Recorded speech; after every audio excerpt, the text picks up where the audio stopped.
안녕하세요. 오늘 코인 넘버원 윤송아 씨를 대신해 1일 진행을 맡게 된 스페셜 MC 김도연입니다.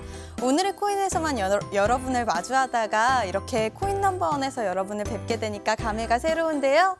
그러면 오늘의 코인 넘버원 시작해볼까요? 뿅! 네, 우선 제가 전 세계 3대 거래소 중 하나인 후오비 코리아에 다녀왔는데요. 글로벌 거래소답게 쾌적하고 체계적인 시스템에 감탄했습니다. 그러면 후오비 코리아로 떠나보실까요? 같이 가시죠.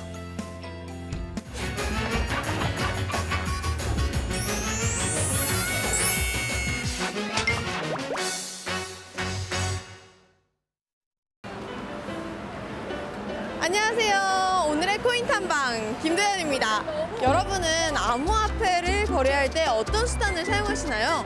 아마 대부분의 사람들이 거래소를 이용하실 텐데요.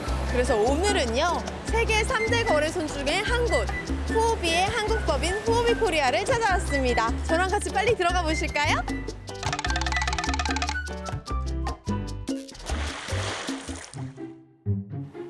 들어가 볼게요.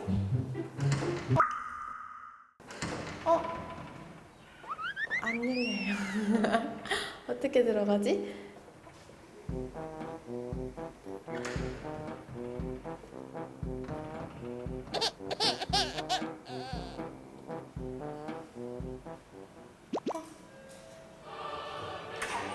안녕하세요. 고맙습니다. 안녕하세요.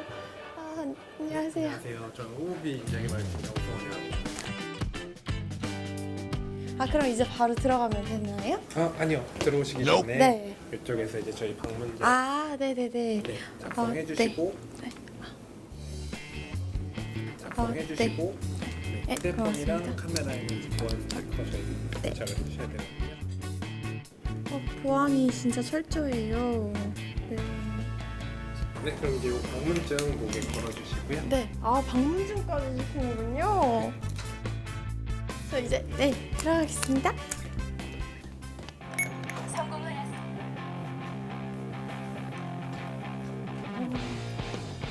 사람들이 되게 많고 열심히 일을 하고 있어요. 지금 조용하게 촬영을 해야 할 것 같은데. 저희 후오비 코리아는 지금 현재 한 약 100여 명 정도 근무를 하고 계시고요. 네. 2층 사무실에는 절반에는 50명 정도 근무를 하고 계십니다. 네.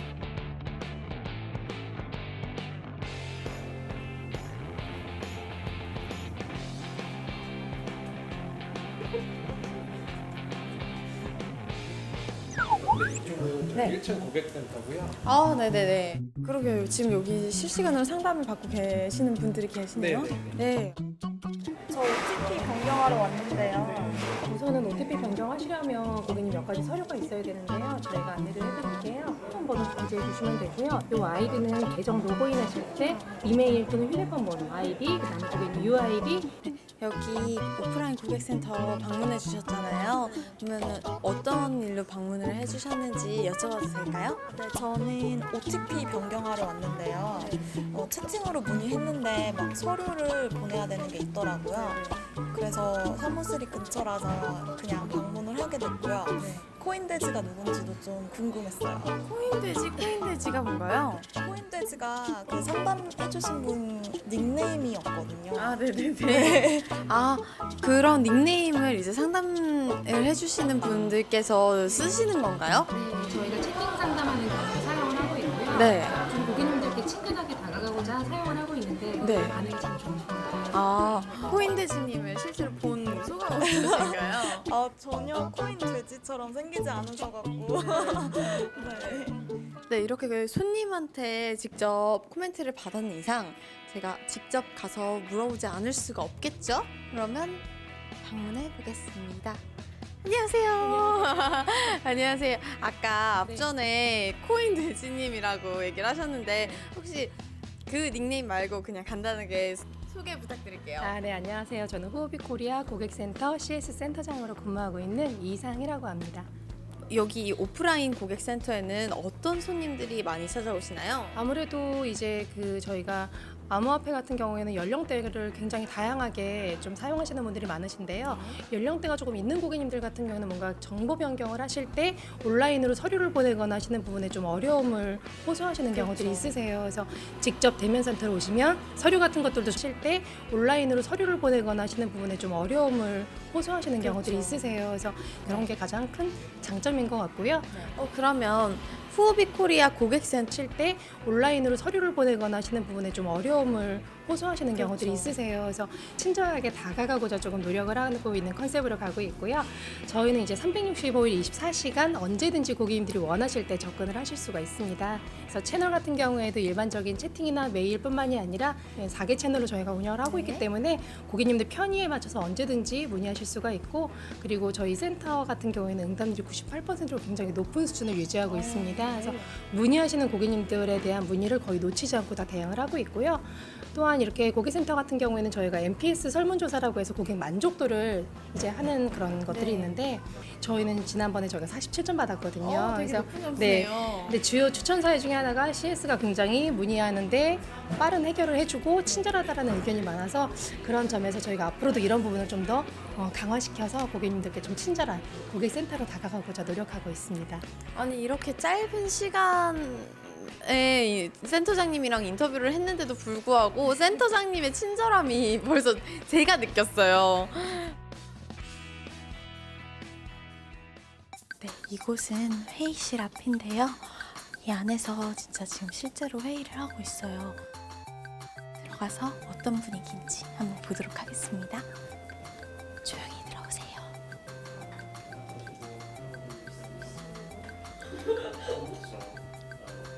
What do you think the successful reverse ICO system? Without having a sound, decentralized model. So I think problems complex between some things that we really need to think about. 역시 글로벌한 거래소답게 회의마저도 영어로 진행하고 있어요. 역시입니다, 진짜. 이제 빈 패키지일 것 같으니까 나가볼게요. 이렇게 한 바퀴를 다 돌아봤잖아요, 사무실을. 근데 아직 다 보지는 못했지만 생각해보니까 벌써 점심시간이더라고요. 네, 그래서 혹시 괜찮다면 직원분들이랑 다 같이 점심 먹으러 가도 괜찮을까요? 네네네.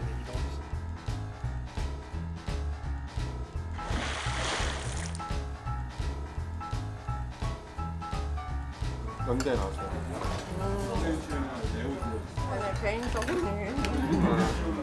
안 내보낼게.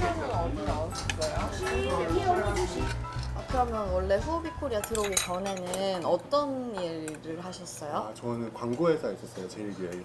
제일기획이요? 네. 주변에서 워낙 블록체인, 암호화폐 뭐 이런 얘기 하니까 이런 시장이 어떤 건지 좀 관심이 생겼고, 그리고 이제 사람들이 얘기하기는 4차 산업의 뭐 정말 핵심이다라는 그런 기술이다라고 하니까.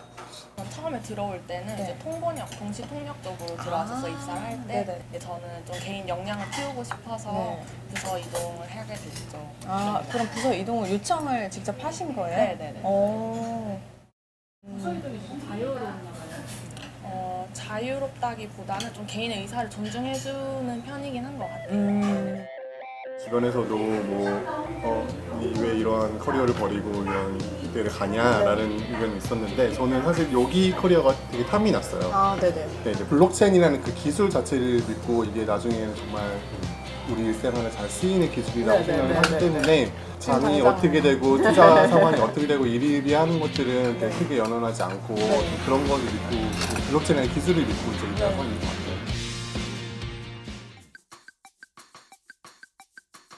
네, 안녕하세요, 대표님. 네, 그럼 간단하게 저희 아시아경제TV 시청자분들에게 자기소개 부탁드릴게요. 네, 안녕하십니까. 후오비 코리아 대표이사 박시덕입니다. 저는 금융인으로서 27년간의 경험을 가지고 후오비에 입사하게 됐습니다. 저희 후오비 코리아는 2018년 3월 30일 날 오픈한 글로벌 디지털 자산거래소 후오비의 한국 법인입니다. 네. 이 후오비가 전 세계 어디에 설립되어 있나요? 우리 후오비 그룹은 본사가 이제 싱가포르에 있습니다. 그 중에서도 우리가 첫 번째 글로벌 법인으로서 한국이 선택이 되었고요. 그 다음부터는 미국, 일본, 홍콩, 브라질, 캐나다 등 다양한 국가를 이제 법인을 설립하였습니다. 이제 후오비 클라우드를 통해 가지고 좀 더 많은 나라에 후오비 그 서비스가 제공될 것으로 기대하고 있습니다. 후오비 코리아만의 강점이 있을까요? 예, 후오비 코리아만의 강점이라기보다는 우리 후오비의 강점이라고 볼 수 있습니다. 세 가지 강점이 있다고 저는 생각합니다. 첫 번째는 보안입니다. 5년 무사고를 내세워 고객에게 안전하고 강한 신뢰를 갖고 있다는 것. 동시에 콜드월렛 비중을 98%를 가져가고 있습니다. 네. 두 번째 강점으로는 우리 투자자 보호에 상당히 신경을 쓰고 있기 때문에 2만 비트의 상당 펀드와 그다음에 후오비 토큰으로 운영되는 투자자 보호 기금을 함께 운영을 하고 있습니다. 세 번째는 이제 우리 후오비에 대한 생태계 조성입니다. 그러니까 다른 이제 거래소와 차별화하기 위해서 블록체인 생태계 조성에 상당히 힘쓰고 있습니다. 한중 펀드라든가 아니면 고려대학교하고 정보 보호를 맺어가지고 MOU를 맺은 것 같은 거는 그런 한 일환이라 볼 수 있습니다. 그러면은 마지막으로 앞으로 후오비 코리아의 계획이나 목표 따로 있으실까요? 예. 현재는 이제 블록체인 생태계 조성을 위한 사업들이 뿌리를 내리고 생태계가 안정적으로 운영이 되면 새로운 시장이 열릴 거라 생각합니다. 앞으로도 후오비 코리아는 국내 시장에서 블록체인의 기술 발전, 경제 발전, 거래소의 상향 편준화 이런 등 다양한 활동을 진행할 예정입니다. 네. 네, 코인 기업 탐방 후오비 코리아 편, 네, 모든 것을 다 둘러봤는데요. 역시 글로벌 거래소답게 고객과 직원들 모두 배려한 신뢰 환경에 깜짝 놀랐는데요. 암호화폐 시장이 쑥쑥 성장할수록 후오비 코리아도 쑥쑥 성장하길 바랍니다. 그럼 지금까지 김도연이었습니다.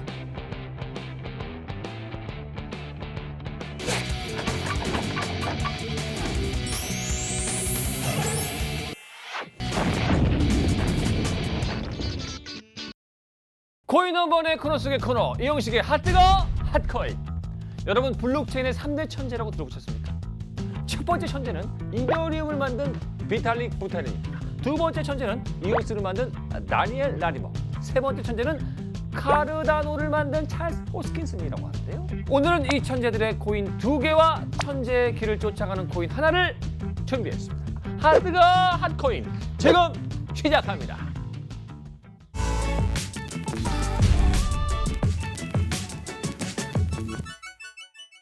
첫 번째 코인은 카르다노입니다. 이 코인은 이름이 참 많아요. 이름 부자 코인입니다.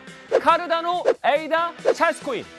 찰스 호스킨슨 형님이 만들어서 찰스 코인이죠. 찰스 형님은 이더리움의 옛 동업자로도 유명합니다. 결국 서로 분산된 오픈소스에 대한 의견이 맞지 않아서 둘은 싸워졌습니다. 찰스 형님은 이더리움을 나온 뒤로 카르다노를 설립하고 에이다를 발행해 승승장구하고 있습니다. 그런데 이 영식이가 암호화폐 시장을 보고 있으면요, 이 뭐랄까, 이 검증된 인재가 시작한 프로젝트는 투자자들도 일단 믿고 보는 것 같습니다. 일단 그런 거죠. 영식이가 나오는 프로그램은 일단 믿고 본다. 아무튼 오늘 영식이가 에이다를 왜 픽했냐? 찰스 형님이 자신 트위터에다가 이런 글을 올렸습니다. 카르다노 산하 벤처기업 이모고가 새로운 코드 월렛 요로이를 개발했습니다. 새로운 지갑을 만들었다는 얘기죠. 요로이는 코딩 심사도 끝났고 카르다노 131 버전을 통해 테스트 모드에 진입할 예정이라고 합니다. 요로이가 업데이트가 완료되면 원장을 사용하는 최초의 콜드 월렛이 된다고 하는데요. 찰스 형님, 이게 사실입니까? 사실이면 너무너무 축하드려요. 진짜 너무너무 영식이 핫코인은 좋은 호재가 있는 코인은 아주 확실하게 축하드리고 확실하게 밀어드립니다. 형님, 누님, 동생들 좋은 소식 있으면 핫코인으로 제보 부탁드리겠습니다. 부탁드려요. 여보세요? 네, 핫코인입니다.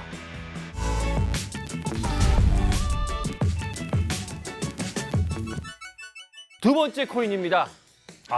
이 두 번째 코인은 제가 좀 사실 여러분들 이런 말씀 드리는 거지만 몰려있는 코인이에요.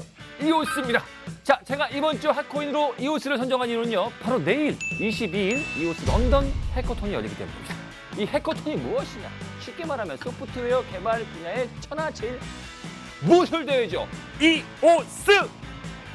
이오스 해커톤은 이미 6월부터 열렸습니다.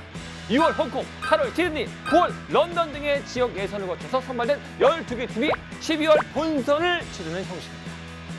최종 수상단은 50만 달러와 함께 블록원에서 투자 기회를 제공한다고 합니다. 댄 라리모 형님이 직접 멘토와 심사위원으로 참여한다고 합니다. 해외에서는 이렇게 활발한 활동들이 진행되고 있는데요. 국내에서는 ICO에 대한 제재 때문인지 반응이 영 싸늘해요. 이러한 기술 커뮤니티가 국내에서 아직 제대로 이루어지지 않는 부분은 정말 우리 형님, 누님, 동생들이 모두 같이 고민해 봐야 되고 저희가 똘똘 뭉쳐야 될 시점인 것 같습니다. 그러고 보니까 아시아 경제TV에서 해커톤과 유사한 블록 배틀이 진행되고 있다는 건 안 비밀.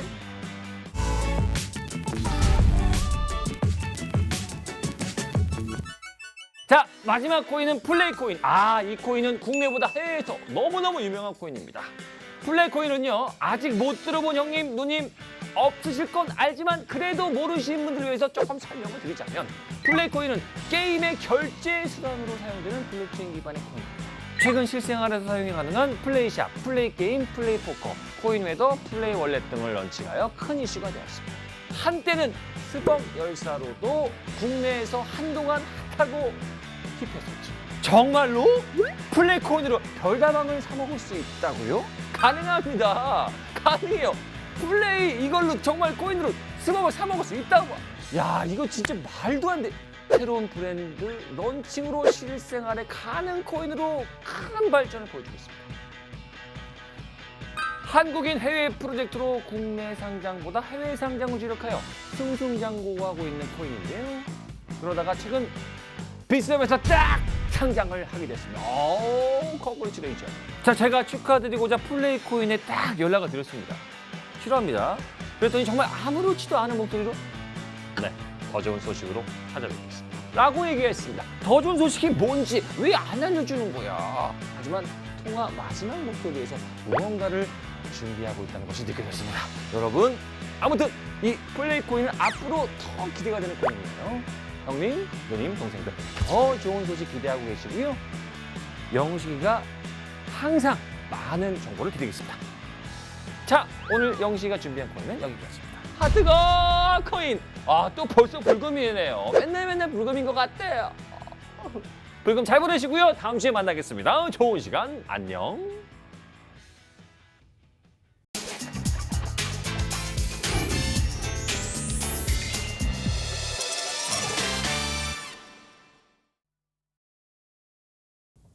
네, 코인 넘버원 코인 톡톡 시간입니다. 오늘 토크 주제는 불붙은 미중 무역 전쟁, 암호화폐에는 어떤 영향을 미칠까입니다. 오늘 코인 넘버원을 찾아주신 게스트분들 소개해드릴게요. 우선 키스톤랩의 전략기획팀을 이끌고 있는 신태수 팀장님, 안녕하세요. 네, 안녕하세요. 저희 탈중앙 거래소를 개발하고 있는 키스톤랩의 전략기획팀 팀장을 맡고 있는 신태수 팀장입니다. 네. 그리고 다음은 저희 코인 넘버원의 단골 게스트죠. 최요한 평론가님, 전 처음 뵙는 것 같은데요. 네, 반갑습니다. 최요한입니다. 그동안 우리 코인 넘버원 사랑해주신 애청자 여러분 잘 지내셨습니까? 저는 코인 넘버원 출연하고 싶어서 밤잠을 못 잤습니다. 네, 그 정도로 제가 애정을 갖고 있는 프로그램이고요. 아시아경제TV에서 이렇게 코인 넘버원 같은 암호화폐 다룰 수 있는 프로그램 자체가 있다라는 거, 그 자체가 굉장히 기분 좋은 일이고요. 그래서 여러분의 사랑을 더 많이 받고 싶습니다. 반갑습니다. 네, 요즘 미국과 중국의 무역전쟁 관련 뉴스가 연이어서 쏟아져 나오고 있는데요. 곧 경제 대공황까지 찾아온다는 예측까지 나오고 있습니다.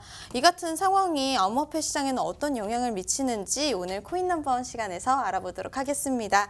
우선 트럼프 미국 대통령은 정말로 끝장을 보려는 분위기인 것 같은데요. 어떻게 생각하시나요? 아니, 그러니까 미국이 중국으로부터 셀카봉부터 반도체까지, 그러니까 애들 장난감부터 최고의 품질을 유지해야 되는 반도체까지 다 수입하고 있지 않습니까? 그렇죠. 여기에다가 관세 10%씩 때리자라고 얘기하니까 어느 나라가 화가 안 나겠어요. 근데 앞으로 그것뿐만 아니라 지속적으로 트럼프 대통령은 중국과 이렇게 죽자 사자 이렇게 막 부딪힐 것 같아요. 근데 제일 그거 한 게 뭐냐면은 고래 두 마리가 엄청나게 싸우면은 중간에 새우가 등이 터진다라는 속담이 있잖아요. 맞습니다. 네, 그렇죠. 우리나라 같은 경우는 왜 새우여야 하는지 그 운명이 슬프지 않습니까? 네. 난 그냥 돌고래쯤 되면 그래 좀 피해 다니고 그랬으면 좋겠는데 고래 두 마리 싸우는 바람에 우리나라가 참 피해를 많이 보게 될 것 같아요. 그래서 참 안타깝다. 그래서 국력을 키워야겠다라는 이런 마치 무슨 민족주의적인 이런 생각도 하게 되는데 어쨌든 앞으로 상당 기간 이렇게 갈 것 같아요. 네. 그러면은 어떻게 평가하세요? 저는 경제 전문가는 아닌데요. 일단 뭐 지금 최근에 좀 좋은 소식들이 그래도 좀 들리고 있어서 조만간에 미중 무역 전쟁도 어느 정도 해결점을 찾지 않을까 저는 생각하고 있습니다. 근데 지금 오늘 보니까 그 뉴욕 증시가 사상 최고치래요. 지금 26,656.98이라는데 와, 그러니까 미국하고 중국하고 무역 전쟁을 벌이는데 미국은 그거죠. 아유 해볼 테면 해봐라. 한번 해볼까? 누가 이기는지? 그리고 드라마에서 막 나오듯이 막 팔 걷고 막 이런 거거든요. 이런 거 보면은 지금 방금 도윤 씨가 얘기했던 트럼프 대통령이 끝장을 보려는 분위기 아니냐라는 말이 맞는 것 같기도 하고요. 네. 그런데 반면에 이제 증시는 지금 최고점을 찍었잖아요. 예. 네, 그런 부분들 봤을 때는 어느 정도 지금 좋은 방향으로 사람들이 생각하고 있지 않나 그런 생각도 미국 좀 사람들이. 들거든요. 그렇죠. 미국 사람들이 어떤 뭐 이렇게 뭐가 딱 갇혀 있는 것 같은 느낌은 들지 않아요? 뭐 아무래도 일단 자국의 이득이 먼저니까 각자는 네. 뭐 그런 부분들을 신경 쓰고 싸우겠지만 뭐 어쨌든 결과적으로는 그 이득을 취하기 위해서는 어느 정도의 타협점은 필요하지 않을까. 자신감의 표현이다. 그래서 네, 그렇죠. 증시가 사상 최고다. 저도 동의합니다. 예. 그리고 기본적으로 좀 기대치가 예전에는 중국이 상당히 좀 강압적인 대응을 하고 서로 이제 좀 싸울 것 같았는데 최근에 좀 괜찮지 않을까라는 기대 심리가 좀 있는 것 같아요. 그래서 증시도 좀 그런 기대 심리가 반영이 되지 않았나 그런 생각을. 중국이 쫄았다. 쫀 거는 아니고. 쫄은 것 같은데. 네, 나는. 그런 건 아닌데 이제 어쨌든 투자자 입장에서는 뭔가 좋은 결과가 나오지 않을까라는 기대가 좀 큰 것 같습니다. 알겠습니다. 네. 그래서 이렇게 저희가 지금 이 미중 무역 전쟁에 대해서 얘기가 되게 길게 나오고 있잖아요. 지금 이게 끝날 기미가 아직까지는 안 보이고 이 뉴스에서도 계속 미중 무역 전쟁 얘기를 하고 있어요. 그래서 이 원인부터 좀 얘기를 해보려고 하는데 이 원인이 뭐가 있을까요? 사실 그 미국이란 나라는요. 그러니까 미국이란 나라의 탄생을부터 살펴볼 필요가 있다는 생각이 들어요. 미국이라는 나라는 개척해 나가는 정신, 프론티어 정신이 가장 충만한 나라입니다. 네. 서부도 개척해 나갔고요. 전 세계 패권 경쟁에서 개척해 나갔는데 그 앞에 눈앞에 뭐가 띄면은 못 견뎌해요. 정복을 해야 돼요. 세계 패권 전쟁의 가장 지금 단극 체제로서 미국이 팍스 아메리카나 최고 국가 아닙니까? 네. 모든 나라가 거기에 무릎 꿇어 있는 상태지 않습니까? 그렇기 때문에 미국이 전 세계 패권 전쟁을 해 나가는 데 있어서 가장 걸림돌이 누구냐라고 했을 때 중국인 것이죠. 중국의 인구라든지 앞으로 뭐 발전 방향성, 뭐 성장 가능성 이런 것들을 봤을 때 사실 지금 비교도 안 되지만 앞으로 잠재 능력이 있다라고 생각하기 때문에 중국에 대해서는 특별히 신경을 쓰는 것이고 이것이 단순히 경제의 문제뿐만 아니라 정치라든지 군사라든지 모든 분야에 있어서 중국을 가상의 적으로 올려놨을 경우 미국 자체가 탄탄하게 안으로 뭉치는 효과가 있고 그 힘으로 전 세계 패권을 끌고 가려고 한다. 이런 분석을 할 수가 있습니다. 저는 경제에만 국한돼서 미중 무역전을 보아서는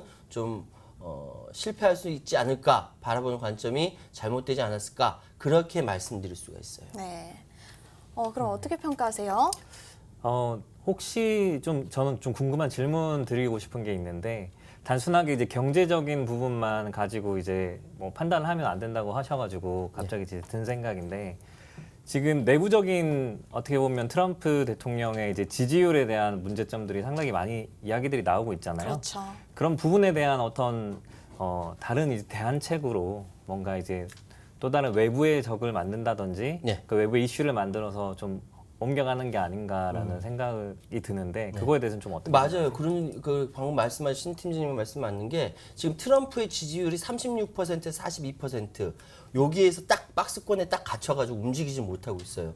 그런데 트럼프의 지금 11월 달에 중간 선거가 있는데 여기서 트럼프가 승리를 해야 안정적으로 2기 트럼프가 출범을 할 수가 있거든요. 네. 그런데 지금 경제적으로는 지금 방금 말씀드렸던 것처럼 사상 최고치의 증시 기록을 기록하고 뭐 최저 실업률이라든지 거의 뭐 완전 고용 상태라고 이야기할 수 있는 그 정도까지 갔는데 왜 그 상황을 이끌고 가는 트럼프 지지율은 이렇게 낮느냐. 이것이 참 아이러니컬한 것이거든요. 네. 트럼프가 갖고 있는 분리주의적인 정책, 갈라치기 정책이 선거 때는 효과를 발휘하지만 이렇게 평상시에서는 이게 극과 극을 달릴 수 있다는 걸 보여주는 것이고 그래서 지금 이야기하는 것은 방금 신 팀장님께서 말씀하셨던 가상의 적이 나타났을 때 또 적을 상정했을 때 안에서 뭉치는데 트럼프는 그 힘을 온전히 다 가져가지 못하는 것이죠. 네. 왜냐하면 그 트럼프가 갖고 있는 좌충우돌하고 그리고 막 내부에서 누가 책 썼대잖아요. 이상한 책 쓰고 네, 그래서 맞아요. 그러니까 난 아니야라고 했는데 네. 아니긴 뭐가 아니야. 다 맞는 거지. 그런 상황이 벌어지고 있다라고 말씀드릴 수 있고요. 이런 말씀 드리니까 우리 저기 그 누리꾼 여러분 계속 이야기해서 자꾸 눈이 가는 게 김도연 제일 이쁘다 세젤리아 이게 제일 눈에 가요. 아니요. 고맙습니다. 근데 저도 그렇게 생각을 해요. 사실 그 미국 대통령들은 그 재선거를 해서 재임을 하는 게 굉장히 중요하게 생각을 하잖아요. 그래서 아마 이 부분에서 굉장히 지금 신경을 써서 이제 미중 무역 전쟁에 힘을 많이 싣고 있는 것 같다는 생각이 듭니다. 이제 본격적으로 코인 얘기로 다시 돌아가자면, 네, 전 이런 얘기도 들었어요. 이제 미국에서 계속 금리를 올리면서 관세 폭탄을 이어가면은 중국도 결국 못 견디고 망하고 중국 부동산은 폭락하고 중국 코인들도 다 사라질 거다. 막 이렇게 얘기를 했는데 이거에 대해서는 어떻게 생각하시나요? 과연 근데 그렇게 될까요? 일단 첫 번째로 그 부분에 대한 질문을 좀 역으로 드리고 싶어요. 네. 이게 과연 이런 이제 무역 전쟁이 일어난다고 하더라도 네. 이게 과연 그렇게까지 심각한 문제로 번질까? 뭐 솔직히 중국이 이제 작은 나라는 아니잖아요. 경제적으로 엄청난 큰 성장을 지금 이룬 나라고 어떻게 보면 전 세계에서 거의 유일하다 할 정도로 미국과 경제력을 이제 맞먹을 수 있는 자산을 가지고 있는 나라인데 그렇죠. 과연 이제 또 그럴까라는 의문은 솔직히 많이 가지게 되는 것 같아요. 네. 우리 도현 씨가 방금 말씀하셨던 이야기 중국은 결국 못 견디고 중국 망하고 네. 그리고 중국 부동산 폭락하고 중국 관련된 코인도 다 사라진다. 이거 우리 작가님 써주셨을 텐데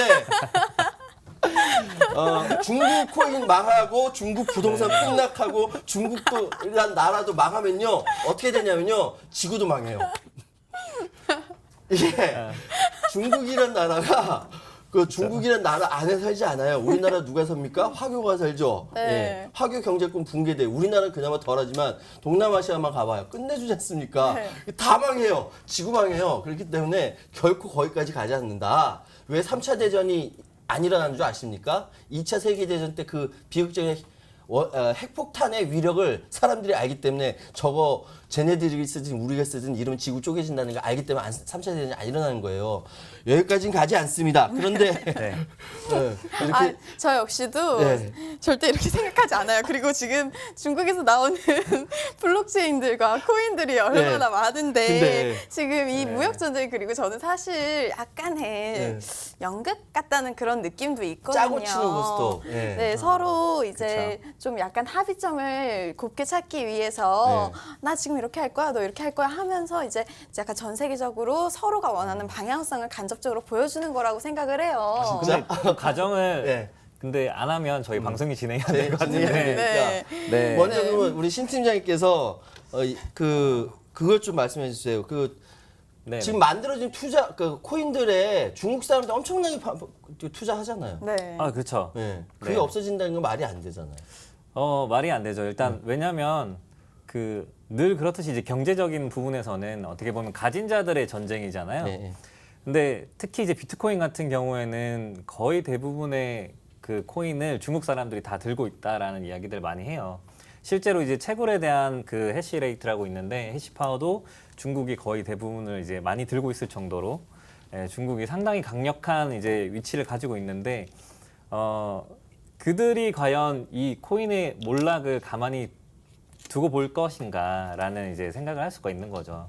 그렇죠. 네. 그러니까 방금 말씀하셨던 코인 관련돼서는 여러 가지 이야기할 것이 있지만 지금 이오스라든지 덴라리머라든지 네. 이런 것들은 모두 다 미국이 만들었어요. 근데 70% 이상 중국이 투자를 한다는 거죠. 그렇죠. 전 세계 코인에 대해서 중국이 갖고 있는 헤게모니는 어마어마합니다. 그렇기 때문에 그 코인이 망가진다? 망가지면 누구 손해겠습니까? 미국 손해예요. 3차 세계대전이 일어나지 않는 이유와 네. 이 미중 무역 전쟁에서 어느 정도 한계를 가지고 서로 싸우는 것과 그 이유 이치가 같다라는 생각 들고요. 그래서 방금 우리 도현 씨가 먼저 그 얘기했죠.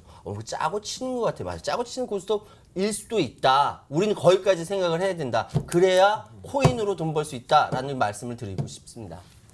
네, 그러면은 이제 이 미중 무역 전쟁이 암호화폐에 영향을 미친다면 어떻게 영향을 미칠 수가 있고 어디까지 영향을 미칠 수 있을까요?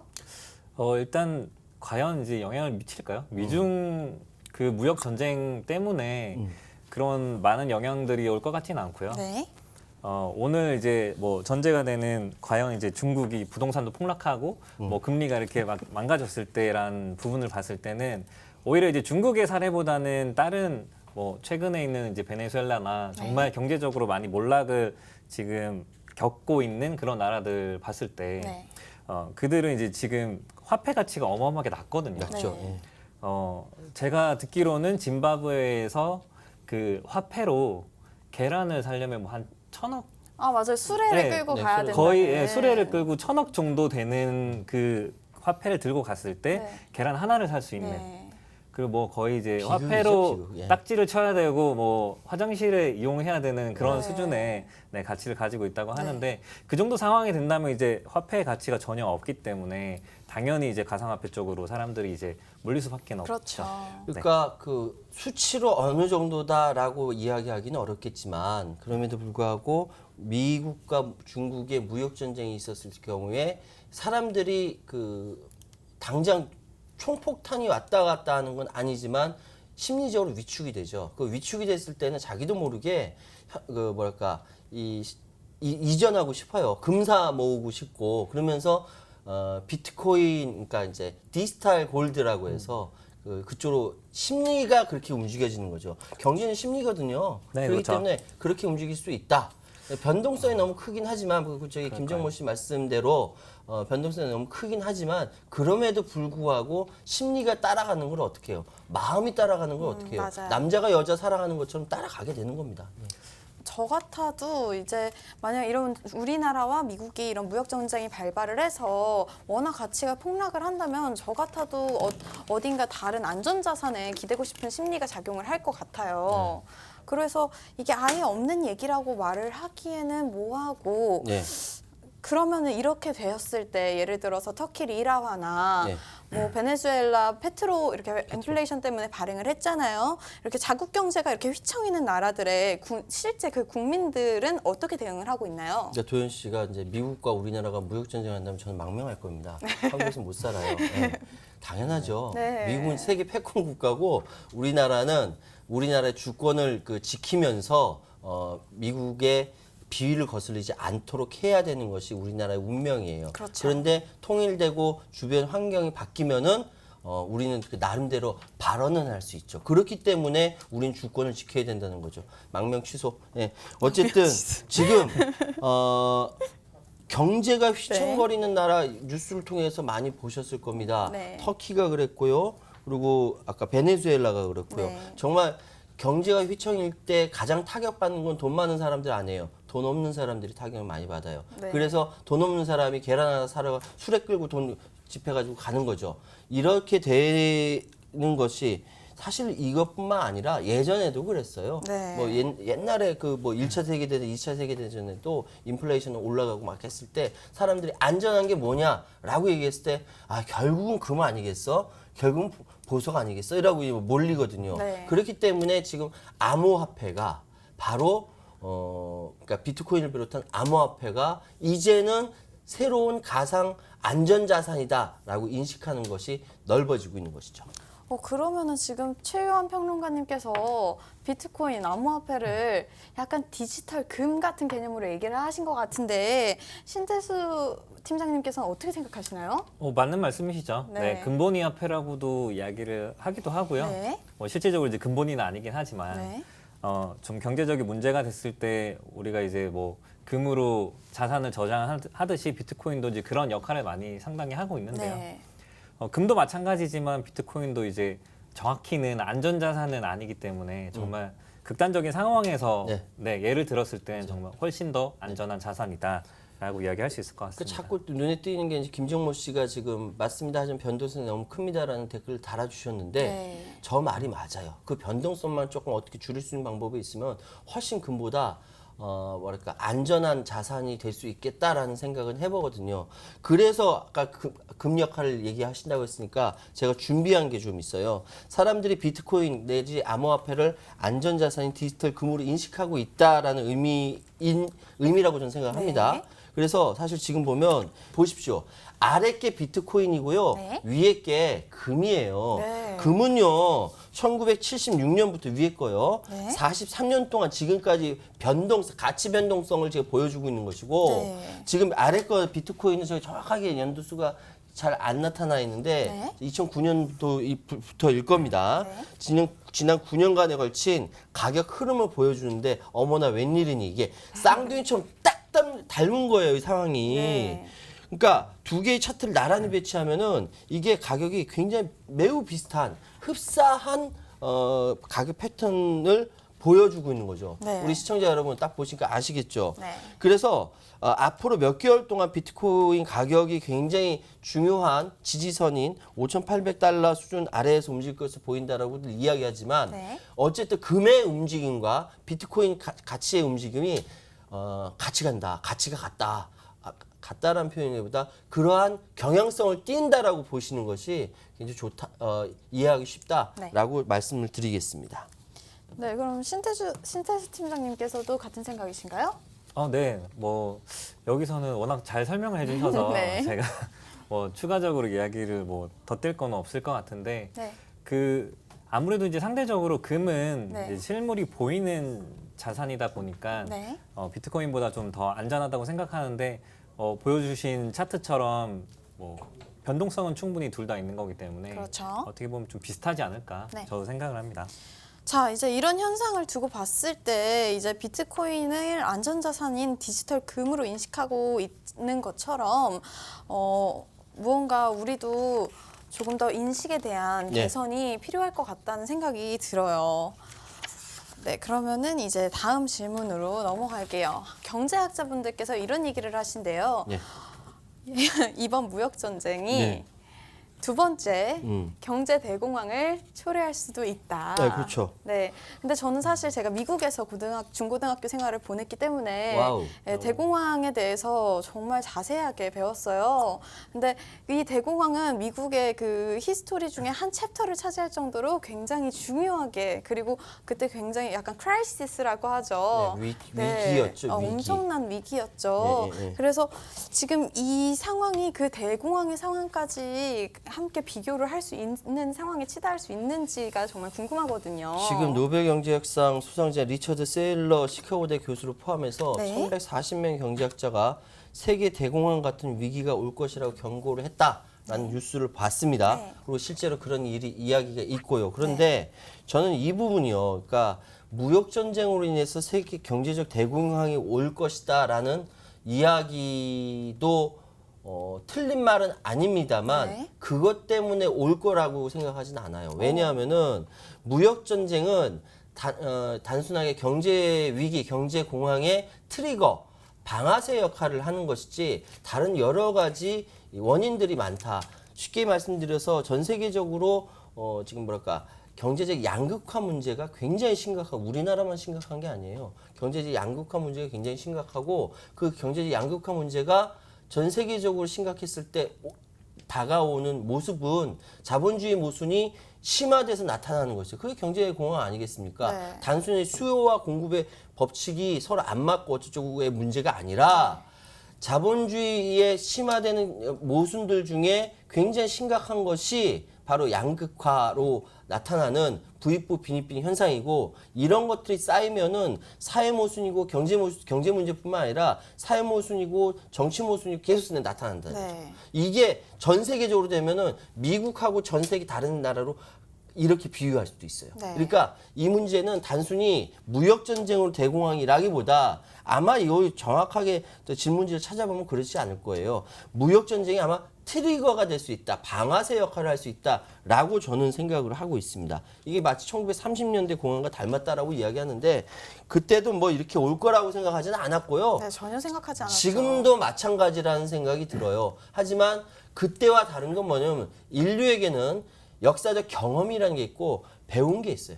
극복할 수 있는 지혜가 있다는 생각이 듭니다.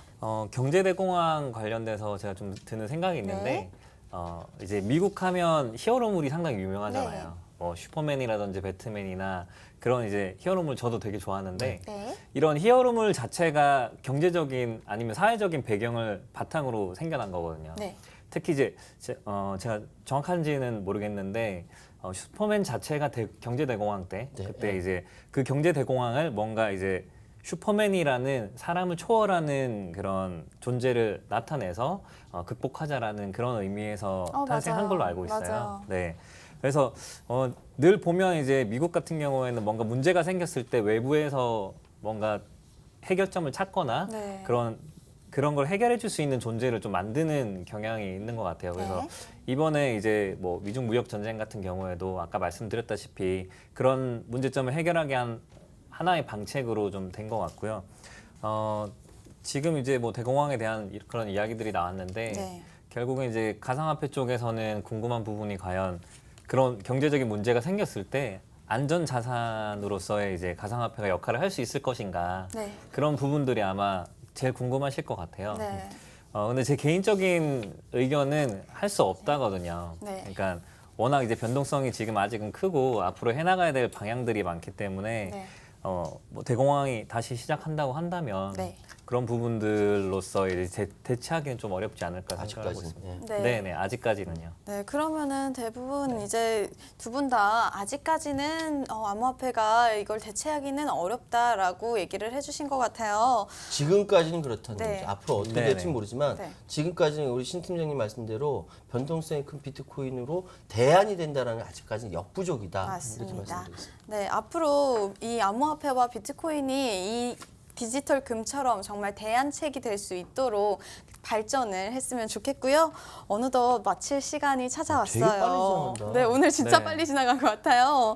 네, 그래서 두 분 다 오늘 어떠셨나요? 제가 오늘 처음이라서 저도 사실 긴장을 좀 많이 했는데요. 저도 여기는 이제 처음이라서 특히 이제 이제 작가님한테 주제를 맨 처음 들었을 때 네. 너무 제가 감당하기 어려울 것 같은 경제적인 그런 말씀 지식을 좀, 잘하셨는데. 이야기를 해서 좀 걱정을 많이 했는데 네. 다행히 좀 진행을 잘 해주셔가지고 고맙습니다. 제가 오늘 많이 배운 것 같습니다. 네. 경제는 심리라고 하죠. 네, 경제는 심리라고 얘기합니다. 정책은 뭔지 아십니까? 정책은 타이밍입니다. 심리는 심리대로 흘러가지만 그거를 잡아주는 타이밍 있는 정책이 나오면 돼요. 우리 절대 어리석지 않습니다. 대한민국 어리석지 않고요. 잘 적응할 거고 잘 커 나갈 것이다라고 생각합니다. 그렇기 때문에 아시아 경제 특히 이런 코인 넘버원 같은 방송 청취하시고 시청하시면서 우리 지혜 같이 모으자고요. 예. 네. 과연 암호화폐가 금의 자리를 대체할 수 있을지 앞으로 길게 지켜봐야겠습니다. 그러면은 저희 다 같이 인사하고 마무리할까요? 네. 네. 네, 다 같이 코인 넘버 원! 원!